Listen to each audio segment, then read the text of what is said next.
Oi you, it's time for another episode of Dorothy and the Dealer. Let's tune into the conversation.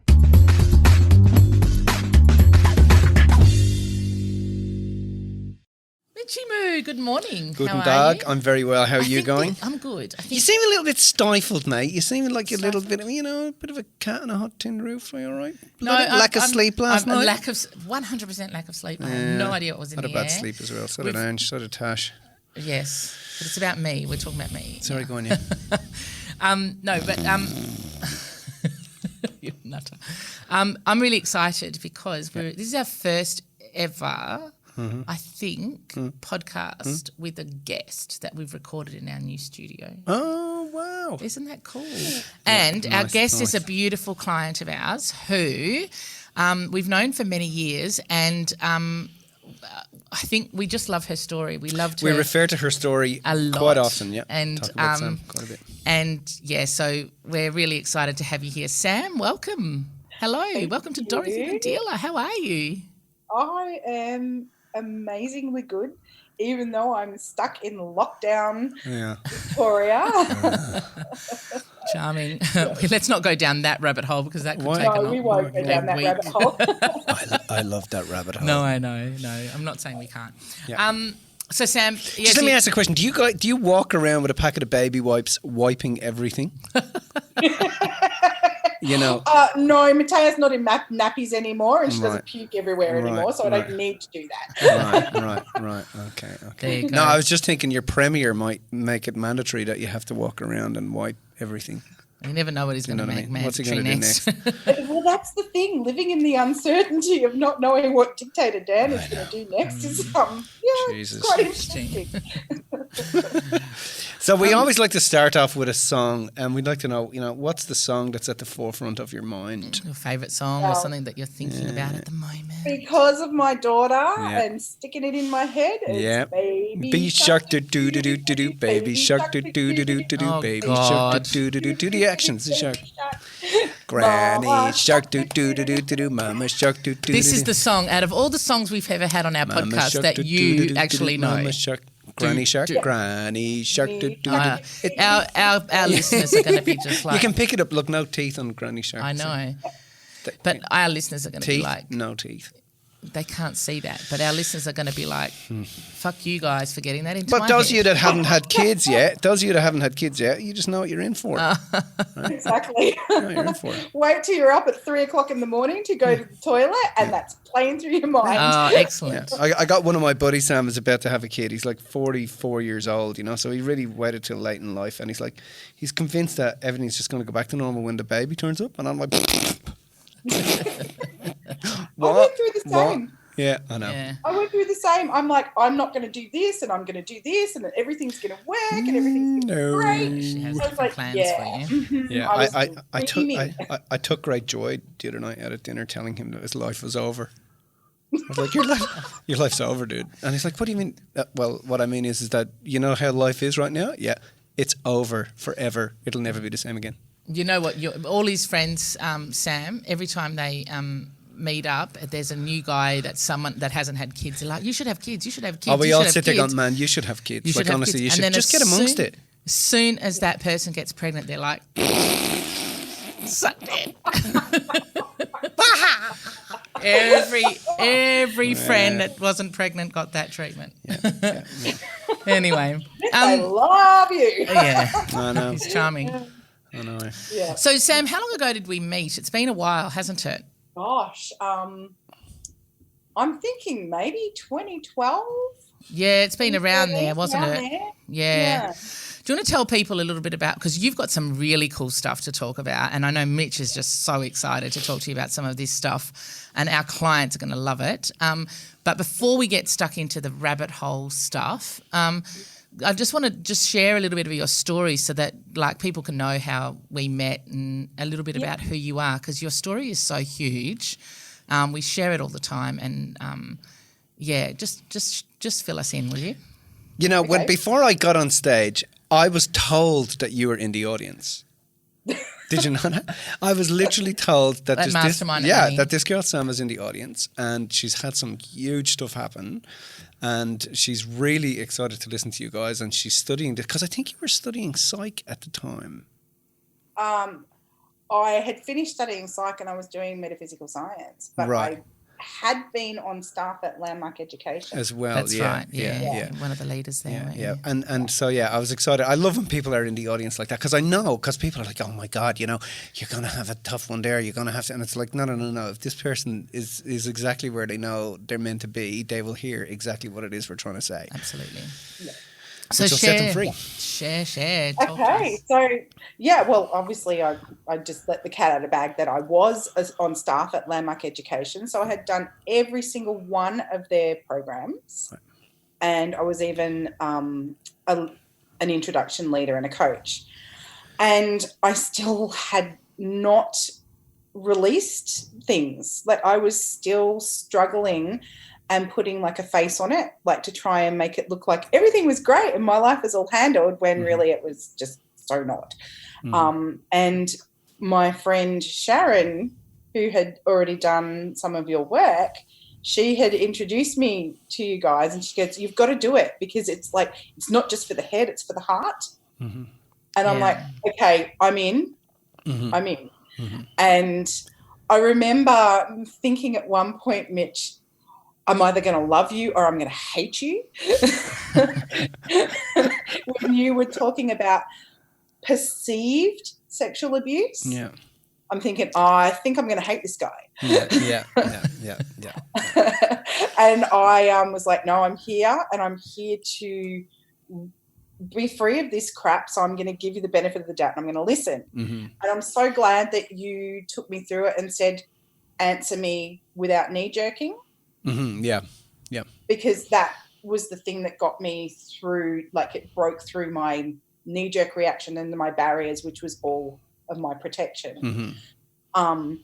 So, like, long story short, obviously, I had been dealing with childhood sexual abuse and the ramifications of that, even to the point where I'd had to have reconstructive surgery because I had adhesions so bad from the scar tissue of the abuse that my ovaries and were fused to my bowel, so was my uterus, and my uterus wall was fused together, shut. So they had to do multiple surgeries to basically kind of laser burn it all unadhered, which created so much scar tissue that they said I would never, ever be able to carry a viable pregnancy to term.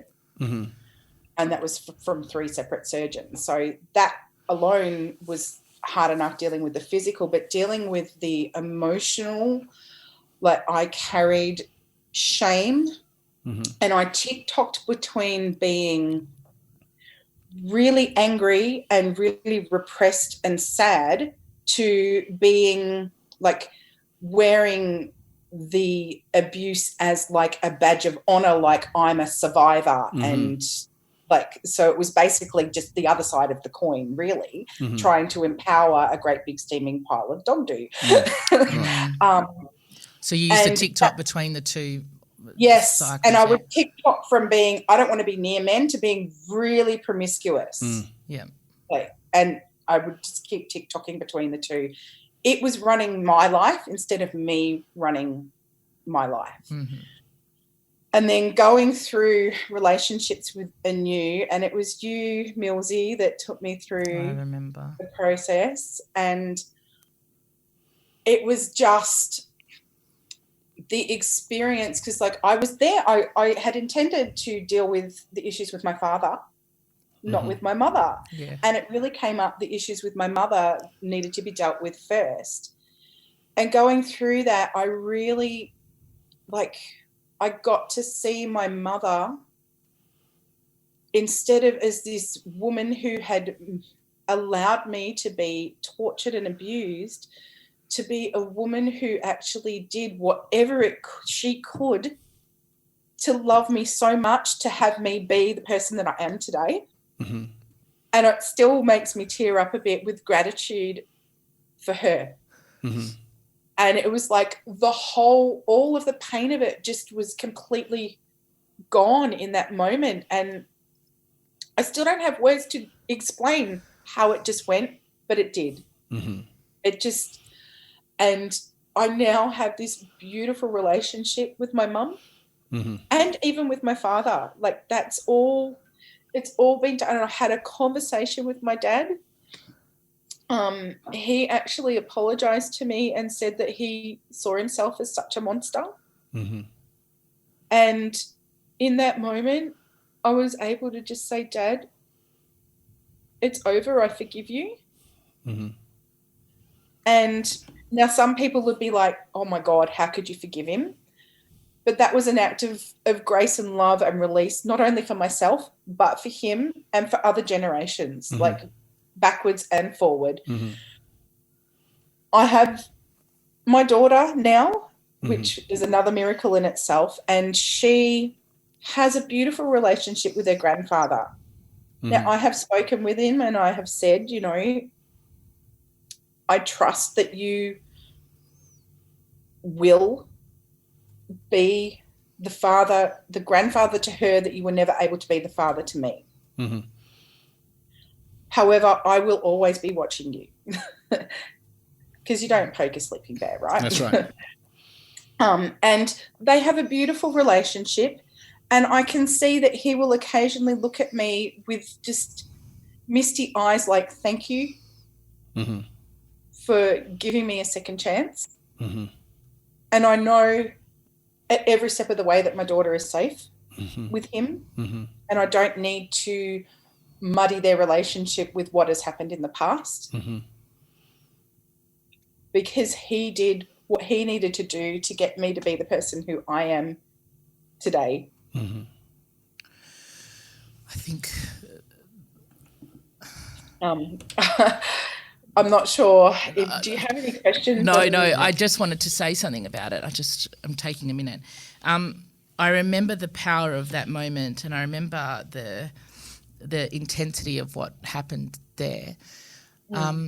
But I know that for people listening, or for anybody who would hear something like that, I think that that can sound like a contradiction, or it can sound like it's something that is not possible.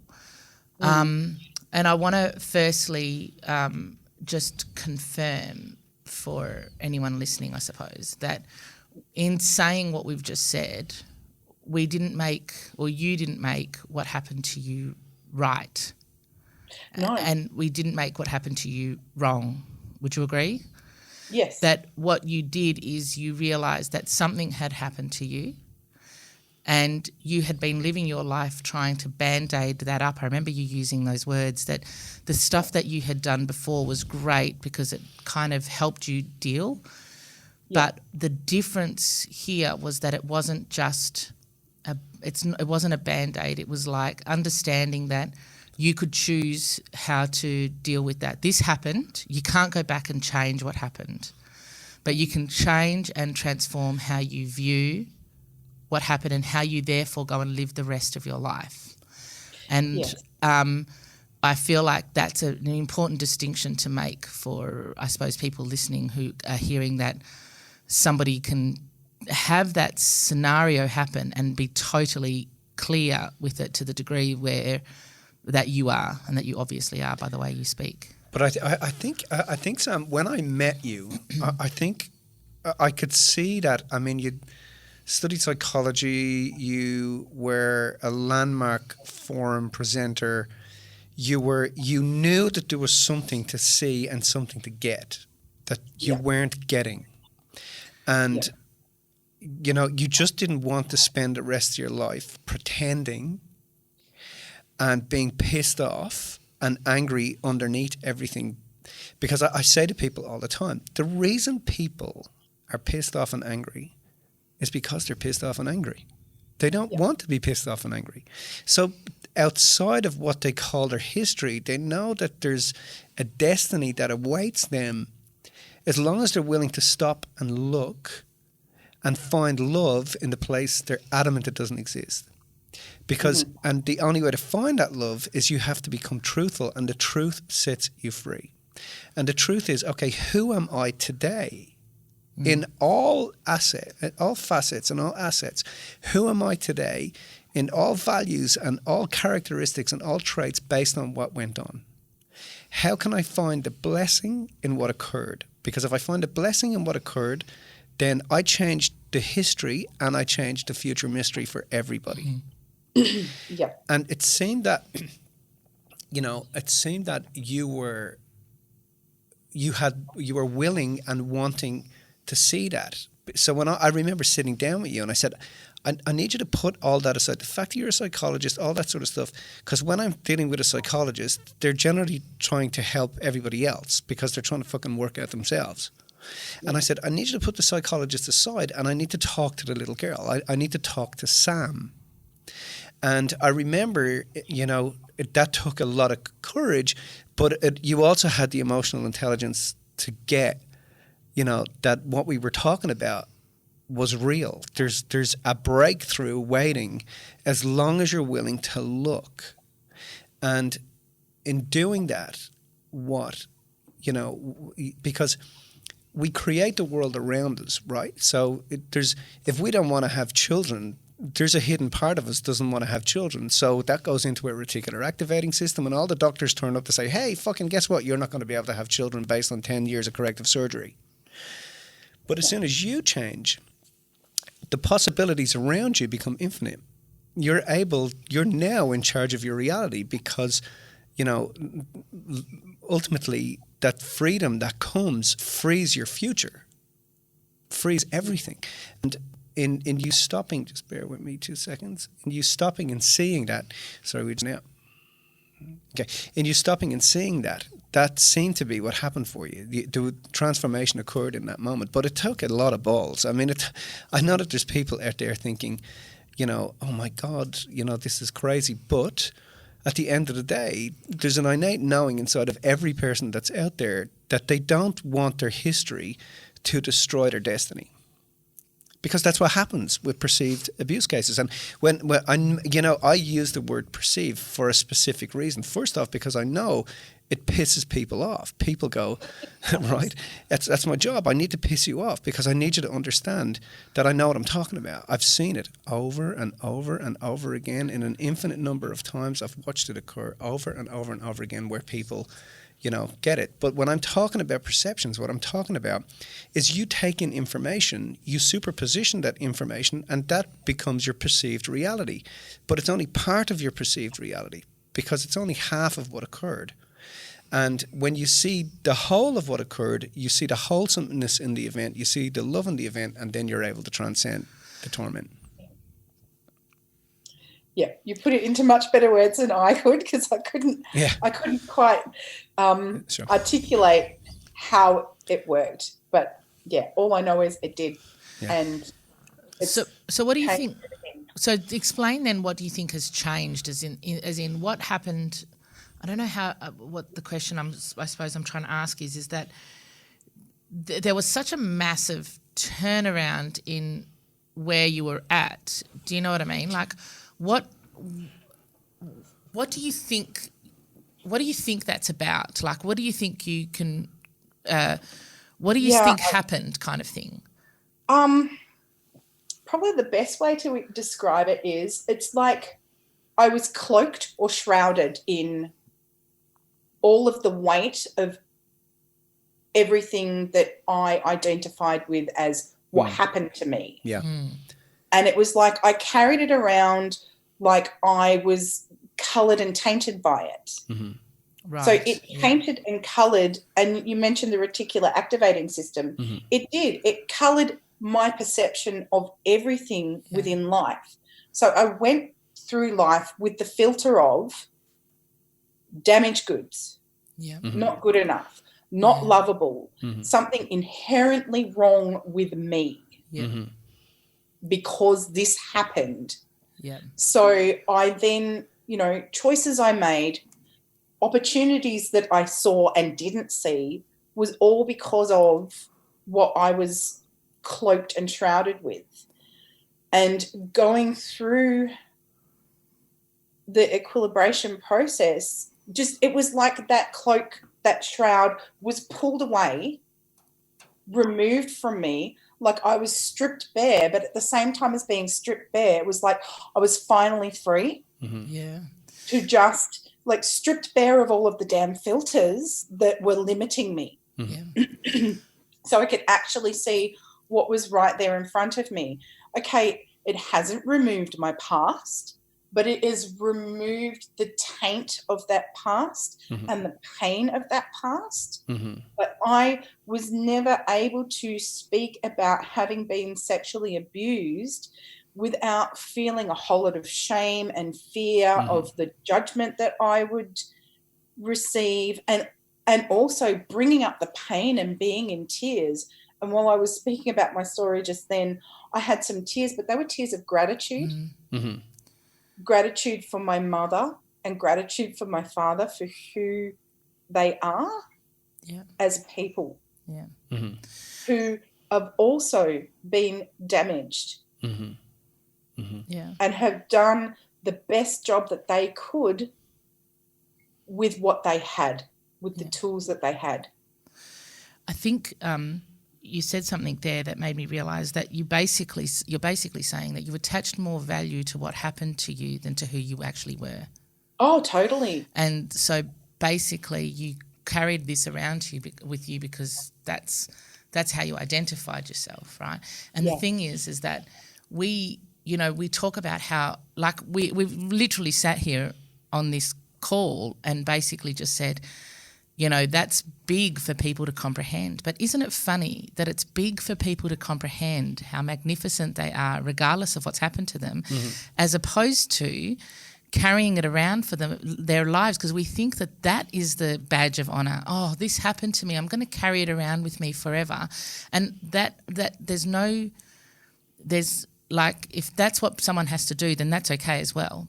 There's nothing wrong with that. But the fact that we think that is kind of the norm, instead of understanding that actually there's a whole new way of seeing things that doesn't make it right, doesn't make it wrong, but gives you the opportunity to stand on the shoulders of whatever happened to you in the past, so that you can now live your life from the perspective and the understanding that you are worthy of love, no matter what you've done, what's happened to you, who you are worthy of love, Yeah.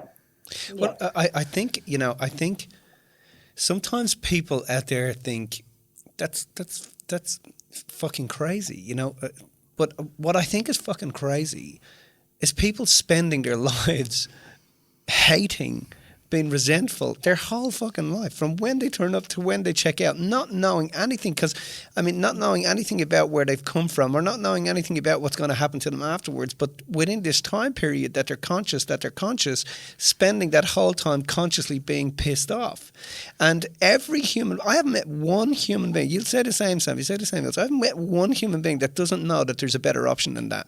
And what pisses them off the most is they don't know how to get to that option. And so not knowing how to get to that option is what is a shitty life. And at the end of the day, I think it's fucking ludicrous to spend your life doing that, as opposed to saying, no, I was loved. That's exactly what I was trying to say. You just said it in better words. I was loved. I'm no matter what, because the minute you see that, you were told you'll never have kids by 3 individual practitioners, you'll never have children. As soon as that happened, you took off within a short period of time, a couple of years, and you took off around the world, and now you got a beautiful little girl who we've seen, who's the cutest little thing. And we were just talking about our 4-year-olds a minute ago before we came on air. But none of that would have happened if your energy goes into being angry and pissed off about your history. Yeah, 100%. Because that's shaping your fucking destiny. And if you let go of that history and you find the love, you have the courage to go, no, I'm not going to let this fucking run me anymore. This is running me, and what runs you ruins you. And especially when it's full of resentment and hate and bitterness and twistedness. And it takes from the immortal nature of who you are, which is we are energy and we are love. And when we tap into that energy and that love, that's when we're fucking set free. And then your future, your destiny becomes yours. It literally becomes yours. You can do, be, and have whatever the fuck you want, no matter what practitioner told you what's possible or not possible. Yeah, exactly. And I'm doing that again with, and I know that this is the knock-on effects for carrying that anger and bitterness and hatred for so long that I am now treating myself naturally for breast cancer. So, I've just turned around and said to the professor at the Eastern Breast and Cancer Clinic, no, I'm not going to have any poisons put into my body. My body has been poisoned for long enough. I poisoned it with anger, resentment, bitterness.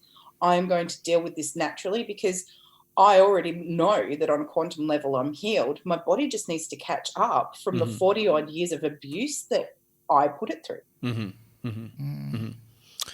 Cool. There you go. That's brave. I love that stuff. I know. Okay. I was just looking at the girl who's listening to and recording this. She's just gone, whoa, like that was big. So I wasn't laughing at you there, Sam. I was just looking at Tash going, whoa. She's Welcome like, to the jungle. yeah. Do you need more tissues, Tash? There's a box just over there, hon. And look, it's all thanks to you guys. It's all thanks to the work that you have done, and for being there to show people that all they need to do is shift their perspective and look at things instead of from the lopsided view, from the balanced view. And that's all thanks to you guys. So I have so much love and gratitude to you both. We deeply and I'm going to cry. I'm already crying. Like, you know, Sam, the way I see it is that you're my hero, you're our hero, because there are so many people that can go around and just carry that stuff and not be brave enough to look. And the fact that you put yourself in our hands and that you gave yourself, that little girl inside of yourself, that opportunity to look, and you gave that little girl of yours the opportunity to live as a result of shifting your perceptions. To me, you're our hero. We appreciate you and we appreciate your gratitude. But we give it back to you because you're our absolute hero. Anyway, while I cry here, do you want to go on to the next thing? I do. So, Sam, one of the things we want to also we didn't just have you on for that. We also wanted to dip into your expertise and your understanding of other things as well. So we might get onto that before I cry for the rest of this podcast. So I've always had a keen interest. I mean, ever since I can remember thinking for myself, I've always had a keen interest, just to give everybody a bit of history, a keen interest in ancient mysticism, in ancient origins, in ancient civilizations, ancient archaeology. And I just happened to be having a conversation one day about a book by Graham Hancock called Magicians of the Gods. And Sam said, oh, yeah. You know, I can't remember where you said you met him or you worked under him or you worked for some of his people. Him. You met him, yeah. And it was like, holy shit, did you really? And you were like, yep, met him. And I think at the time you talked to me a little bit about where you had met him, but I didn't pay much attention. And then, because I think... Nice. No. That came across really badly to all of the people listening. No, it's because you're fucking boring, Sam. No, you know I'm only taking the piss.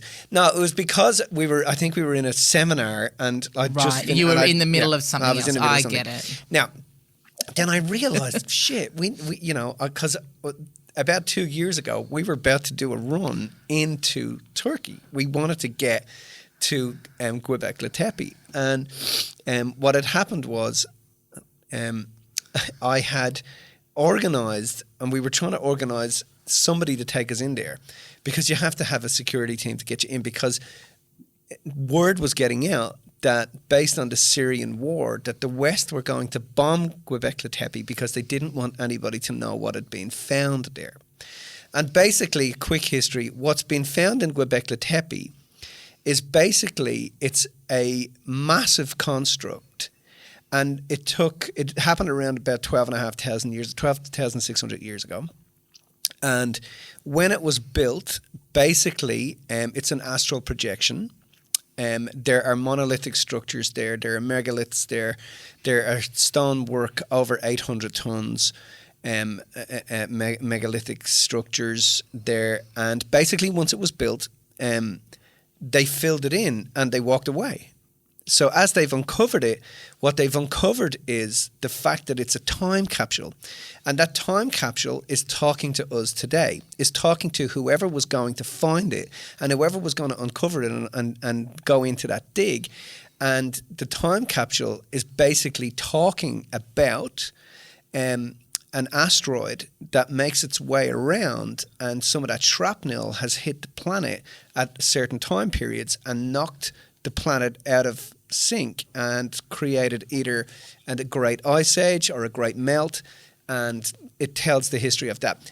At the same time, I've spent quite a bit of time in Cusco at the navel of the planet. But the navel of the planet, the exact diameter of the planet is between Cusco and Qubec La Tepe, between two exact points between those two places. So I have a huge interest in Graham Hancock's work, and I love Graham Hancock, and I'm sure you do as well. But then I started to hear about these Bosnian pyramids. Now, I'm a bit late to the fucking game, but I started to hear about these Bosnian pyramids. And then it turns out I ring you and I'm like, hey, do you know anything about these Bosnian pyramids? And you're like, yeah, motherfucker, I was there digging that shit out. I'm like, what? So can we talk a little bit about how did you end up in Bosnia? You can tell he's excited because he doesn't even let you talk, Sam. He's like, I have to give a brief one. No, I'm just joking. Jesus. Go easy, Well, Dad. actually, It's fucking Tuesday morning, for fuck's sake. it came actually from doing the STP with you guys. Really? Really? No. Oh, he's so happy. He's just like, Scratch my fucking ear out here. I can scratch your hair. And you're in Melbourne. you're in Melbourne. Oh, fuck. So Okay. when I was doing STP, like I had a moment, I had a lot of moments when I was doing STP. Yeah. And it was one of the moments where I went, oh my God! Because I had heard about the Bosnian Pyramids. I had just started doing my bachelor's in metaphysical science. And I knew I was already going to be doing the PhD. Mm-hmm. So I was looking for some research material. Right. And I'm like, it just clicked, like, because I hadn't given myself permission. And it just clicked. I am going there. I am going to work there. I'm going to work there for a full season. Yeah. I don't care how. I'm doing it. Yeah. And I just knew I was doing it. So I sold everything I owned. I'm like, that's it. I'm going to go and live in Bosnia for 4.5 months. Yeah. And then I'm going to go and teach English somewhere for a year. And then I'm going to go back, and I was going to country hop, basically, go and teach English and then go back to Bosnia and work, and then go teach English and back to Bosnia and work. Right. And I got there just as I was just going to be a standard volunteer for the whole season, because they have opened it up to volunteers to come and just work. So most volunteers are doing like carting wheelbarrows, brushing through things when they're taught what to do from the archaeologists. Mm-hmm. But because I was there for the whole season, and because I was also studying it, I got to get very close with the head archaeologist, Tim Moon. And I ended up basically supervising the volunteers at Ravna, which is the underground labyrinth complex. Wow. Fuck off. You just said labyrinth. Yeah. So just let me ask a couple of questions about Tim. So how does modern archaeology feel about Tim?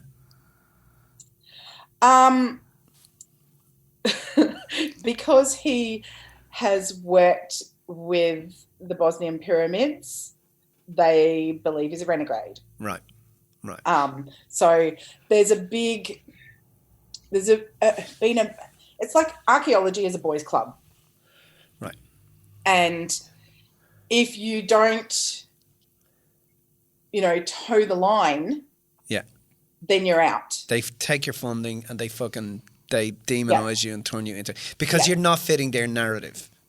Exactly. So just before we head there, tell me what you think. Why do you think that is?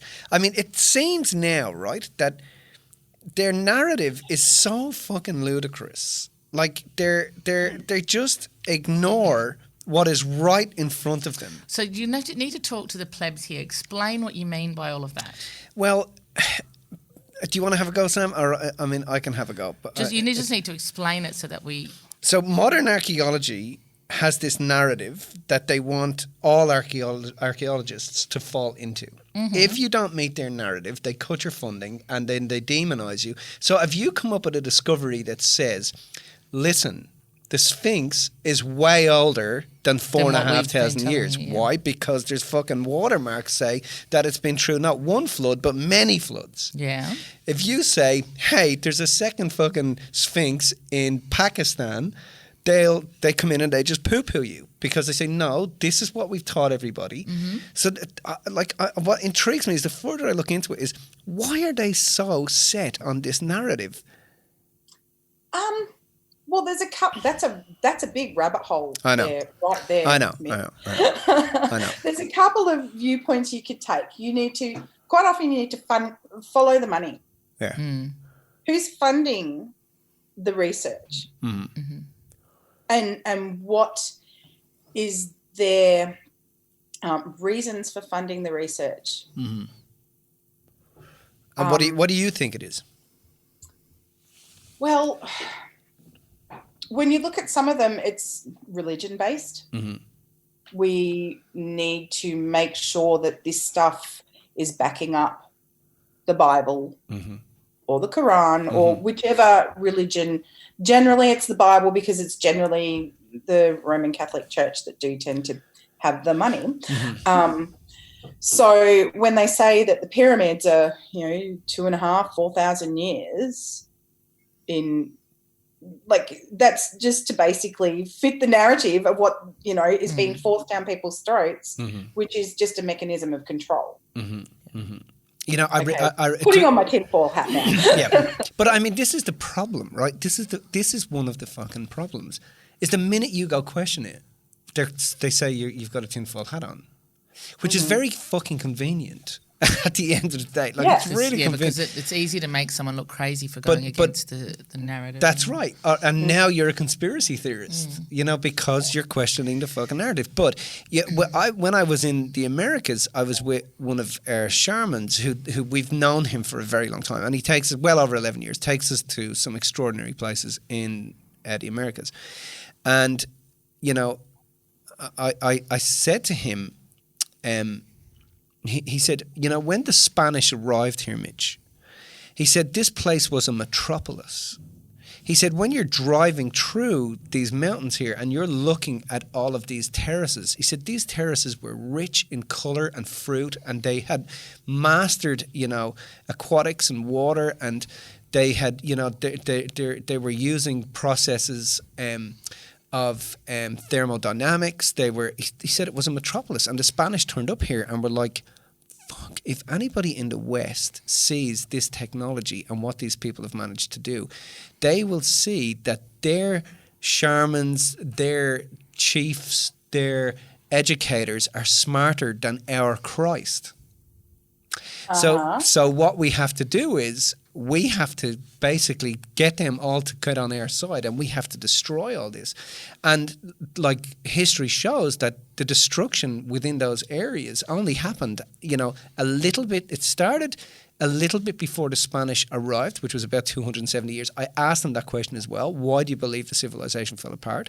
And he said to me, his answers to me were because they knew the Spanish were coming. And I'm like, what the fuck are you talking about? They knew the Spanish were coming. How would they know the Spanish were coming? He said, well, he said they didn't know the Spanish were coming, but they knew they were coming to the end of an age and the beginning of another age. And I'm like, right. And he goes, so that age was an age of destruction. And part of the destruction hadn't hit here yet. Mm-hmm. So they knew that the Spanish were coming, or something was coming, and so the civilization fell apart about 270 years before, but it got way worse as soon as the Spanish turned up, because the Spanish just turned up and just raped and pillaged and just took everything. And then the British turned up and they did even worse. I mean, you've been there with us, you've seen this stuff. So it seems like that narrative, they're willing to do whatever it takes to hold that narrative. But now information is so accessible and you can go there. Like, I was just watching some stats last year where they were saying that, the general public can't pull up to this Bosnian pyramid and they can excavate. Literally, they're turning up and excavating. So archaeologists are staying away because they don't want to go there and ruin their career because they're not strong enough and powerful enough to stand up. But there was over 3,000 artifacts pulled out of that area last year alone. That's just last year, by ordinary mums, dads, pops, people like Sam, people like you, me. Anybody can turn up there and start excavating and pulling out artifacts. Yeah. So when you were telling me about being in these tunnels, tell me about that. Well, there's so many mysteries surrounding these tunnels, and it's clear that they are man-made. Right. For one. Right. And so let me ask this question: Are they pyramids, Sam? Without a question, without a doubt, right. They are definitely pyramids. Right. I mean, there are a lot of locals who, when Samir first arrived and said, "Nope, this is a pyramid," they've then looked, because they called what they're now calling Pyramid of Sunsa, which is Pyramid of the Sun. They called it Visočica Hill. Right. And they just knew it as the place where the last Bosnian king and queen were crowned. Right. Because there's an old fort, an old castle, the remains of it are on the top. Mm. So they just knew it as that. And then when he said, no, it's a pyramid, probably half the town went, oh, my God, I can't believe I never saw it before. I've been looking at this thing for my whole damn life, and I never saw that it was a pyramid. It's right there in front of me. Wow. How can I not have seen that? Mm-hmm. Insane. And then the other half of the town are like, don't be stupid. It's a hill. but isn't it? So they were Roman remains. Is that right? That castle is a Roman. No. So the castle is Bosnian remains. It's the castle. They call it Stari Grad, which means old town. Right. It was where the last Bosnian king and queen were actually crowned. Right. There are Roman remains in the areas as well. So this whole area, it's almost like the Palestine of Europe. It has been fought over that many times. So there've been Roman remains, Dacian remains. Right. It's been held by the Austro-Hungarians. It's been held by the Ottoman era. So it's an area that's been taken over and taken over and taken over. Mm-hmm. So really anywhere in Bosnia is an archaeologist's wet dream, because wherever you dig, you're going to find something. Right. It's just so rich in history, which is something we don't have so much of in Australia. Yeah. So how many pyramids? Well, they believe probably about 12 within the valley. Crazy. But they've confirmed the Pyramid of the Sun, Pyramid of the Dragon, Pyramid of the Moon, Pyramid of Love, and Pyramid of Water. Mm-hmm.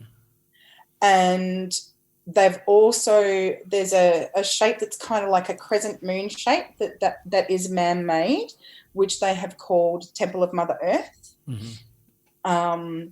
And there's also, even on that particular shape, there are Neolithic, like the remains of Neolithic homes. Wow. Yeah. Wow. And they were saying, like, how I originally got onto it was they were talking about, I watched a piece talking about the waterways. Mm-hmm. And the waterways are supposed to be all man-made, and incredible. Like the feats, like even today, they're saying, like, we don't have the technology to be able to do what they were doing with water. Their understanding of the use of water was just insane. Yeah. Did you see any of that? Yes, actually. So, and I was actually part of another discovery that I was in a section, because it's very wet in the tunnels, and I was part of the wheelbarrow chain, just filling a spot. Mm-hmm. And I just happened to be looking up at the little water droplets dropping down from the roof, and I was just watching this water droplet getting bigger and bigger and bigger, and I'm like, okay, that's going to drop. And it didn't. It just shrunk back up. I'm like, the heck was that? Right. The fuck? That's not normal. Right. And then I watched it and I went, it's happening again. So I went and got Tim, and we had this little running joke because, like, a lot of people would come up to him with stuff and go, "This is really awesome," and he'd go, "No, it's nothing," like, because everyone's really excited. Yeah. And I go, "You've got to come and have a look." That at would this. be Mitch 24/7 over there. Tim, I think I found a toilet. No, that's been there, mate. We brought that on the trip last week. And it's really hard not to, right? Yeah. But I went up to him and said, "Tim, you've got to have a look at this." And he goes, "Oh, what is it now, Sammy?" And I'm like, "Come and have a look." And I didn't want to sway what he saw by telling him. Yeah. Right. So I just said, "Look at the water." And he goes, "Yeah, it's droplets. Nice. Hallelujah. You've just found, all of the secrets." And I go, "Just watch it, would you?" And he watched it, and he's watching it, and he's watching it. He goes, "Well, fuck me." Right. Right. We then had a specialist cameraman come out who had like a macro lens that he could go like and sort of like, it was almost like having a microscope on his camera, so he was able to really zoom in on it. And what we were watching when he filmed it in this little water droplet was, it looked like cell division happening within the water droplet. Right. And then and as the water droplet's getting bigger and bigger, there's more cell division happening, more and more and more and more and more. And then little shoots of energy shooting out of the water, and that's when it shrunk up. Wow. And we're like, what the fuck is that? My God. In those tunnels, the presence of oxygen, the density of oxygen is just through the roof. They're making their own oxygen. Really? Like 2.5 kilometers in from the surface. Like, I don't know if you know anything about mines or anything. Normally you would have to wear breathing apparatus, or there'd have to be some kind of machinery pumping oxygen down so that you could breathe. Right. No, fresh air. Really? Fresh air. I kid you not. Wow. And so were you 2.5 kilometers in? Yes. Holy shit. Yes. Because I've made that work in doing exactly that. As you go down, they have air tunnels, and their job is to get air in and get air out, is to get flow within that depth. Really? Was it warm or cold? It was cool. It sat at around 12.5 degrees all year round. Right. So in summer it was a nice cool relief, and in winter, because the temperature can get below 40 there, it's warm. Right. Wow. Yeah. But here's the kicker, Mitch. The whole area is 12.5 degrees standard, but the water temperature is 10 degrees. How the fuck does that work? So it only drops by 2 degrees. No, the water temperature is a standard 10. Oh, standard. But the area in there, so the water in the tunnels is 10. All the time. But the tunnels are 12.5. Would not the water be the same temperature as the tunnels? The tunnels, yeah. Wow. So tell me, what do they think it is? What's the purpose of it? Well, there's a lot of theories, and I think that Samir's theory has a lot, like it holds a lot of weight. So this is Sam Osmanagic, is that right? Is that how I pronounce it? Yeah, Dr. Samir Osmanagic. My God, he's taken a kicking. That chap has taken a kicking. But he's got a set of nuts on him. Like, he's just found his love. Like, he'll be dead. He'll be found dead there. They'll never get him out of the place. He just loves it. He is just incredible. Right. He's incredible, and he takes every single kicking, and he doesn't care, because he knows what he knows, and he knows it. Right. I like that. And there's no swaying him. Right. So what do they think it is? Let's get back to that. What? So he believes that pyramids all over the world are actually not tombs, as the narrative would have you believe. Yeah. Because no mummies have ever been found in pyramids. They've been found in tombs, not pyramids. He believes that they are energy machines. Right. And that the reason being, most pyramids on the planet are now dead. Yeah. Because in order for the pyramid to be an energy machine, it needs an underground water source. Right. So does he believe that that's an active pyramid? Yes. Because of the water source? Yes. Right. And what we saw in that filming of the energy shooting out, something, you've probably heard of the phenomena of orbs and people poo-hooing it, saying it's just dust on the lens or it's a camera, like lens flare or whatever. I can tell you now from my experience, they are real. There probably are also some experiences where it is lens flare or whatever. But there was a point where after I'd been there for a while, my vision changed so I could actually see them. Really? In my peripheral vision, not in my forward vision. I would see them shoot down beside me. And they didn't just shoot in one direction. They would shoot this way, that way, and across. Right. So there's an intelligence there. It's not just dust being blown in by a breeze or a wind or whatever. And 2.5 kilometres in, not much like, wind. tell me there's a breeze anyway, right? Yeah. But we could breathe. So I did this experiment where I said, okay, I don't know exactly what you are, but I'm going to call you orbs because that's what everyone names you. If you can hear me and if you're intelligent, show yourself. And all of a sudden, I could see a whole lot all in front of me. Wow. And then there was this one, it was like it was being playful. Right. And it would shoot left to right in front of my eyes. I'm saying the left to right because I realise I'm doing this with my finger, but your listeners aren't going to see that. So it's like sort of zigzagging in front of me, and then it would just go and shoot off. Right. And it's like, that is not something that is just nothing. Like that can, there's an intelligence there. Was anybody else reporting or seeing this stuff? Oh, lots of people. Like there's so many people who have got footage of orbs, and there's a lot of footage on YouTube of people who, when they've been in the tunnels, like they've even got a spot in the tunnels that they call the orb chamber. Right. Because there seem to be there's a lot of activity of orbs in that area. So are they excavating those tunnels, or are they just? I mean, is it just an endless labyrinth of tunnels, or? Yes, so they've done LiDAR scans and ground penetrating radar to see exactly where they are, because at some point in history those tunnels were filled. Right. And Samir believes that they were filled on purpose. Right.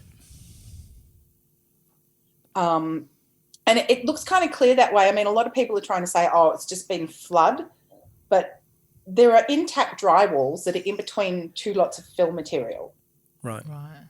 And these drywalls are like stacked stones. Right. Nature doesn't do that. Oh, I see what you're saying. Right. And then have you seen any of the artifacts that have been pulled out? What are they pulling out? Okay, so Statues, I haven't seen what they've found in the last couple of years, because I was there in 2014. Yeah. So a lot of it's mostly stone. Right. Because what you've got to realize is it's a wet environment, and the age of it, so the organic material that they've pulled out and they did radiocarbon dating on is 29,000 plus or minus 700 years. Right. Yeah. So those tunnels had to have been there at least that long. So are they, when they're aging it, are they at the standard mercy of carbon dating? So could they be way, way, way older?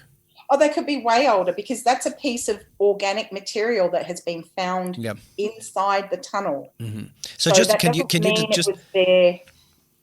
just describe how, when they do carbon dating, why they're at the mercy of a certain amount of time? You can only carbon date back so far.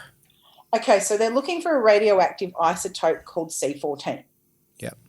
And when they look back in history, there's only so far that they can go back, like it's about 50,000 years before there is none of that radioactive isotope present. Right. So when they get to 50,000 years, they can't go beyond that with C14 dating, because there is no C14 past that. So when they say something is 50,000 years old, it could be 50,000 years old, or it could be 200 million years old. Yeah. Like, you know, it's they just don't know. Anybody's guess past that. Right.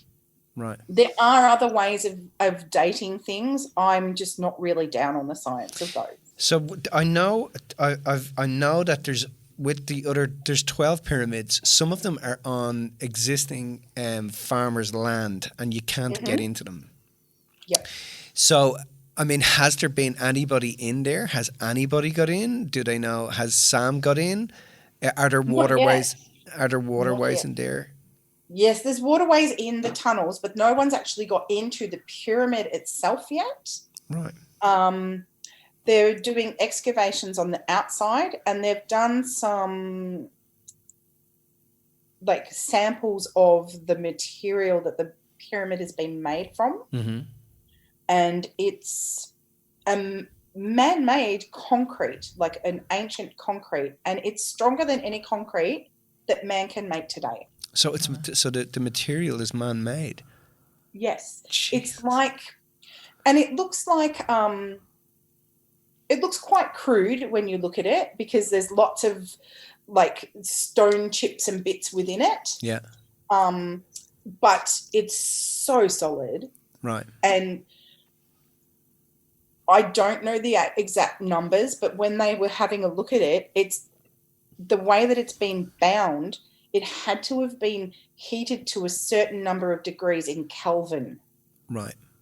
Now, when we're talking about Kelvin measurements, we're talking about the sun Wow. kind of heat. Jesus. We're not talking about the sort of heat that, you know, what is supposed to be Neolithic men, from what they say is that time period, could make with a fire. Like, they could replicate that today, but not on the scale of the size of the stones. Yeah. Wow. So what was the craziest thing? I was just about to ask that, actually. We'll finish up in a minute, but what was the craziest thing? Coolest Top three coolest or craziest things you can tell us from your experience there. Oh gosh, top three. Just top three. I have to limit it to top I can three. make it 7. Wow. Okay, so one is we found that I found a little tiny crystal, quartz crystal, and it was like about the size of a 5-cent piece, maybe a little bit bigger. And inside it, like, it had been drilled out and it was filled, and it looked like it was filled with rust. Now, remember, it's very wet and it's very old. Yeah. So that would have been iron. Right.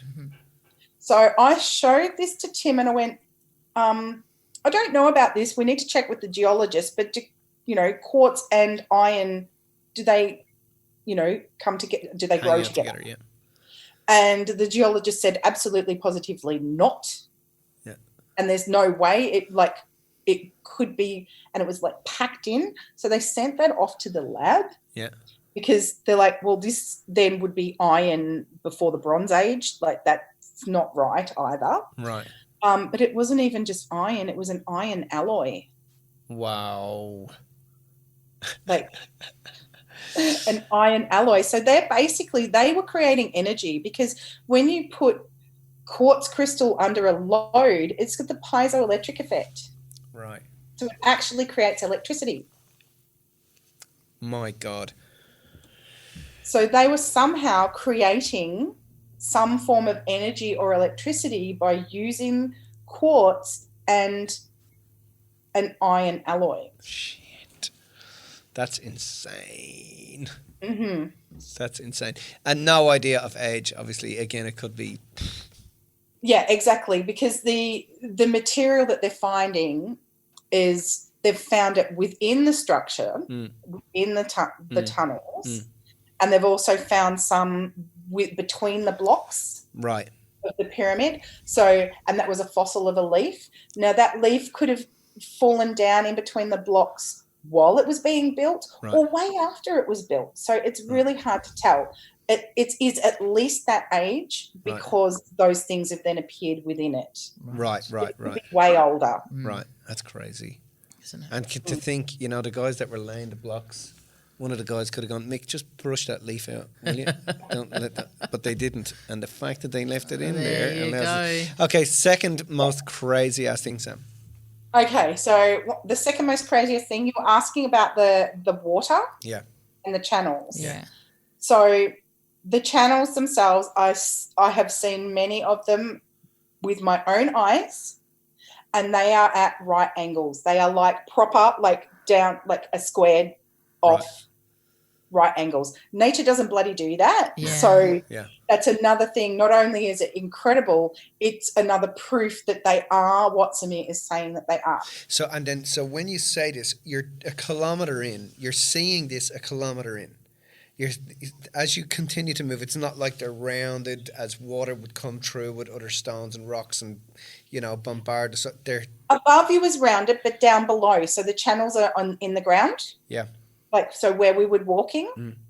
And most of those areas have been covered and cleared away, and the public aren't allowed to walk through them because they want to preserve them. Right. Because they are definite right angles, like the old Roman canals. Yeah. And the water is crystal clear. Wow. No microbes. Wow. No anything. Right. No algae, no mold, no microbes, no radiation, nothing. Just pure crystal clean water. Can you drink it? Yes, it's actually really healing. And they actually sent some of the water to Masaru Emoto. Right. Oh. The What guy that happened? does Yeah. the In Japan, yeah. Yes, so they've got photos all up around Ravna to show what the Ravna water looks like as water Under crystals. the microscope, yeah. And it is just so beautiful. Wow. Cool. Wow. And then can you see down? And when you look down, are there right angles at the bottom of whatever? Yes, there is. And is that all the way through? It's in certain parts. There are other parts where the water is just laying in spots. Right. But the water always stays at the one level too. Wow. Wow. So it doesn't go up or Doesn't down. rise. It's at the same level. Wow. Right. There you Oh, go. because of rainwater, it doesn't go up and down. No. Right. No. Jesus, that's crazy. So it's like they have hit the water table or the aquifers. Yeah. The water table, because it stays at the one constant, and it stays at that constant temperature. Is there any relation to our galaxy? Cassiope. Right. That's it's an astral projection of that? It's full in a full alignment with Cassiope. With Cassiope, okay. Yeah. Wow. Very good. And then your last and final one, I don't know how the fuck you're going to beat those two. Your last and final one. Gosh. So that would actually have to be, and this is a little story in itself. Yeah. Are you familiar with Reiki and how it was rebirthed? Yes. Through Asui. Yes, Dr. Usui. That's right, yeah. And how he meditated and the symbols came to him. Yes. Okay. So, and this was probably the biggest mind-blowing thing, Mitch. Yeah. I was meditating and on top of the Pyramid of the Sun in the spot where the physicists have proven that there is an energy beam coming out. I was meditating in that spot. And I could see in my meditation off in the distance this bright electric purple light. Yeah. And it was coming towards me. And as it was getting bigger and bigger, it became a symbol. Right. And I had that symbol tattooed on my wrist. Get out of here, girlfriend. I've been looking at your wrist. I can see it. Yes. Yes. So I got that symbol, and I am a Reiki and Seishin master. Yep. And I felt it was like my healing channeling ability just went through the roof, and it was like it was on steroids. Wow. And then from that site to all the other sites I went to and meditated on, and I've downloaded more symbols. Have you? So, yes. So this healing system is about to be birthed out into the world. I'm just busy writing it all up right now. Cool. Wow, cool. Yeah. Well, you're going to have to keep us posted on that, hun. Oh, definitely. That's so cool. Now, I so want to go there now. I'm just like, as soon as I can get on a plane, that's one of the places I want to go to. Drag the kids to Bosnia. Come on, kids, let's go. Here's your gun. Come Bosnia. on. Well, if you're going, let me know, because I've got all the contacts there. Like, Bosnia is now my second home, even though I haven't been back. Right. It's my home, and I know so many people there. And the town of Visoko, which is where everything is, I know half the town. Great. That's cool. I'm going to be hitting you up for that, I can tell you what. We Sam, might even drag it along. Sam, we love this. Thank you so much for your time and for your just for being you, to be honest. It was really good. And I know Mitch was really excited to be able to talk to you about all that stuff. Some of that still goes over my head. I need to ask more and more questions. So we would have been on this podcast for about 3 hours if I had interjected too much, because I was like, I don't understand. I'm happy to answer. Absolutely. Anytime about it. That's cool. I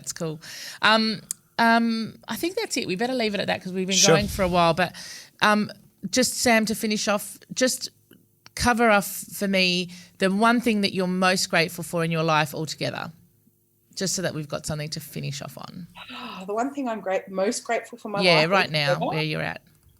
Right now, where I'm at is, well, it's actually perception and the ability to change my perception at any time. Mm-hmm. Yeah. Yeah. And to shift that perception to see things from a different perspective. Yes. You know what? I have to agree with that. I like that. I was sat down and did an equilibration last night, and it's like so good to be able to just go, to have that in your power, to be able to go, I've been seeing this, and the way I'm seeing this, I know is lopsided. I'm putting too much energy into one side of this. I have the power to change that and to look and see it as a whole instead of seeing it as lopsided. So that's awesome. Sam, thank you so much. We love you. We appreciate you. And we're grateful that you gave us this time. Thank you so much. Thanks, Sam. See you soon. Thank you. If you found this information inspiring, make sure you subscribe and tune in to the next Dorothy and the Dealer podcast.